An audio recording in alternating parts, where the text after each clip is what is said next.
Mister consistent এই একটা শব্দই যথেষ্ট হেনরিক ক্লাসেনের মাহাত্ম্য বর্ণনা করার জন্য। সানরাইজার্স হায়দ্রাবাদের মিডল অর্ডারের সব ভার যেন নিজের কাঁধে নিয়েছেন।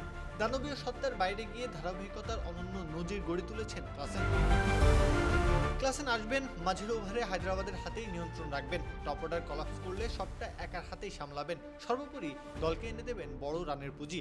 হেনরিক ক্লাসেনের নিত্যদিনের কাজ যেন এটাই। চেন্নাই সুপার কিংসের বিপক্ষে সেই ধারাবাহিকতা বজায় রেখেছেন।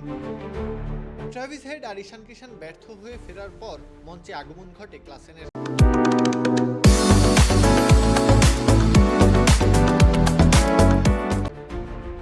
চলে যেতে দেখেন অভিষেক শর্মাকেও। দারুণ শুরুর পর দল হঠাৎ যেন খেই হারিয়ে ফেলে। এখান থেকে উত্তরণের জন্য শক্ত হাতিয়ার দরকার ছিল হায়দ্রাবাদের, সেটাই হলেন ক্লাসেন। ৩৯ বলে ৫৯ রানের ইনিংস খেলেছেন এই ম্যাচে, ১৫১ স্ট্রাইক রেটে চালিয়েছেন ব্যাট। হাল ধরার সাথে রানের গতি বজায় রাখা দুটোই সমানতালে করেছেন ক্লাসেন। তবে অবাক করা ব্যাপার, আইপিএলে এখনো পর্যন্ত ৬ ম্যাচ খেলে ফেললেও একবারের জন্য ৩০-এর নিচে আউট হননি।